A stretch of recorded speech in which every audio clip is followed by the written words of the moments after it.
Welcome back to Mystara on this auspicious day, as of this morning, the Mystara Player's Handbook is done.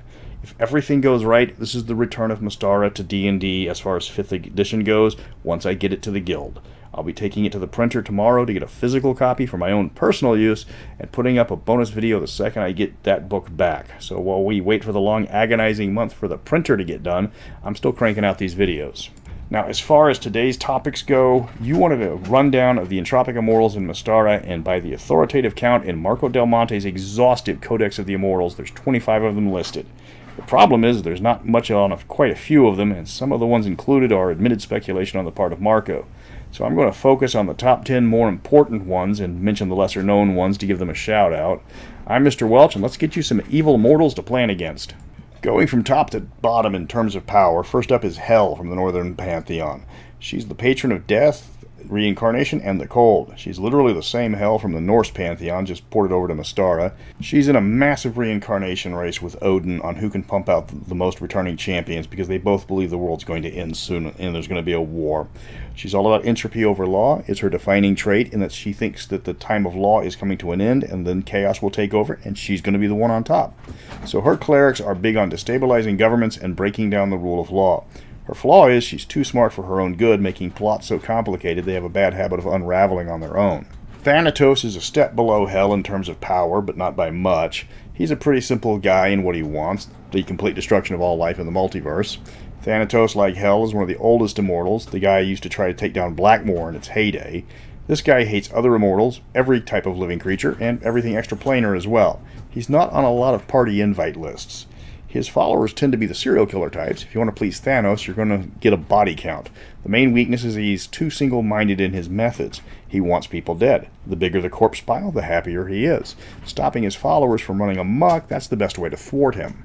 Nyx is the patron immortal of intelligent undead, and her plan is to turn everybody into undead so they don't have to worry about things like starvation or illness. She's the very embodiment of a well-intentioned extremist. Marco has Nyx as neutral evil, but this is where I disagree.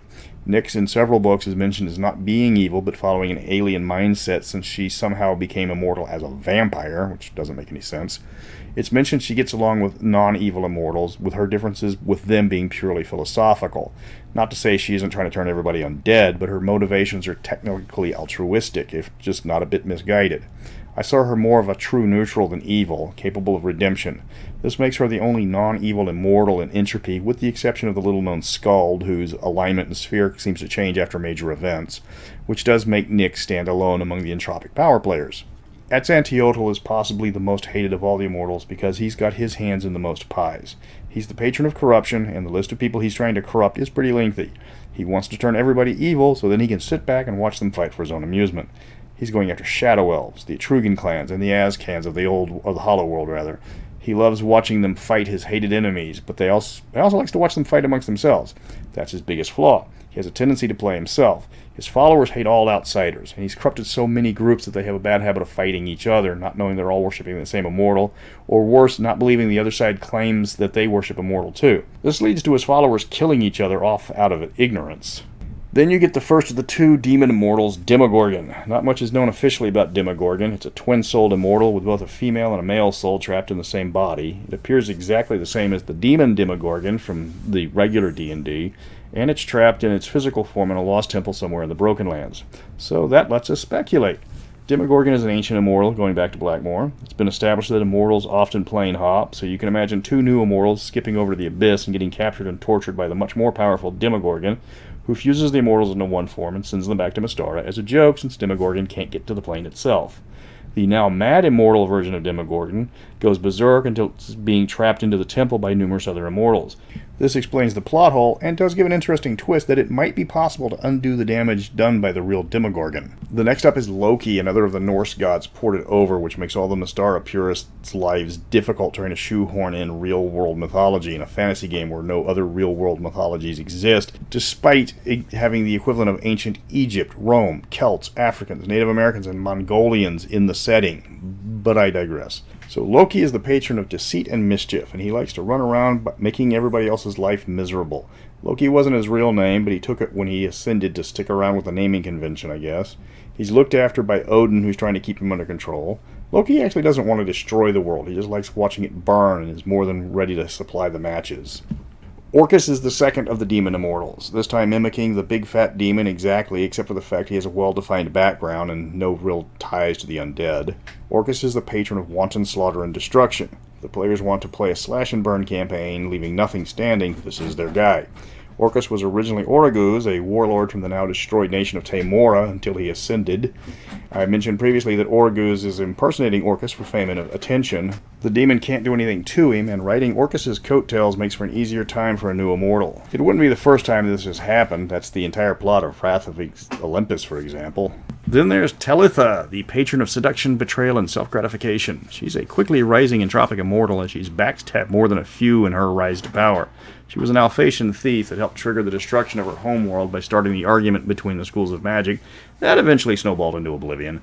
As an immortal, she has a reputation of betrayal that makes Loki look reliable. Telleth has played all sides at once, and the only side she's actually on is her own. She'll do what's best for her, which has made her very powerful and more than a bit distrusted. Her power is the only reason other people seek her for help. They just have to be careful not to give her a reason to betray them. Alphaks was the guy that dominated 4 of the 5 master-level modules. He's the patron of destroying Alphasia. That's a bit of a narrow focus, because you would imagine he'd get bored after he's destroyed Alphasia with that to-do list. That's just way too short. He was the last emperor of old Alphasia until he got into a fight with the air worshippers that started a civil war and ended up with him burninating the planet. He plots to destroy Alphasia. The problem is nobody likes him. Even the Entropic Immortals can't stand him, except Telleth until she gets bored with him. If you're running an Alphasian campaign, he's a great villain. If not, he's really not interested in you. Daniel Tiger Stripes is actually a convert to entropy, turned from a loyal Etrugan worshipper into an Azanteodal worshipper. He hates and despises the Etrugan clans and devotes all his attention to bringing down the 4 clans there. Of course, he's played like a fool by Azanteodal, who intends to destroy all the Etrugan, including the Tiger clan, which would effectively destroy Daniel as well. So while he's a pawn in a greater game, he does make life difficult for everyone around him. The remaining 15 immortals are mostly humanoid or monstrous immortals. Hersiskmus is the patron of humanoids, who vies for the worship of all of them. What he was exactly is unknown, because his features were bloated and distended, so he didn't resemble any specific humanoid. Ranavoris is worshipped by gnolls. Yagri gets attention from the hobgoblins. Jamudaro is the patron of ogres and giants. Bagni Gullimaw is the closest thing worshipped by trolls. Karanjo is followed by the minotaurs and similar creatures. Then there's the patron of devilfish, Sakas, which is a major threat for undersea races. There's more lesser immortals, but very little is written about them. Marco does a lot of speculation, but there's not much to talk about. The immortal Arik appeared in Palace of the Silver Princess, for example, but that's his only real appearance. He actually predates immortals, so they just shoehorned him into the immortal books. Idris is mentioned in Saga of the Shadow Lord, but that's it. Mystara's immortals don't get a comprehensive book like other settings did, other than Wrath, which is only a partial list. And that's something I would like to see fixed. A book talking about them, like the Forgotten Realms Faith and Pantheons book, be a welcome addition to Mystara. So that was a rundown on most of the Entropic Immortals. I'm not dropping any topics this week in the vote because there's a 3-way tie for 3rd place. I promise to get you more information on the handbook the day it drops, and then I'll give you the addresses so you can hear me talk about it on the various podcasts that I'm going to be on. I did include Marco's Beyond Impressive Immortal PDFs in the description if you want to download them, which you do, trust me. So until next week, if I were a god, I would have started with lasers, 8 a.m., day 1.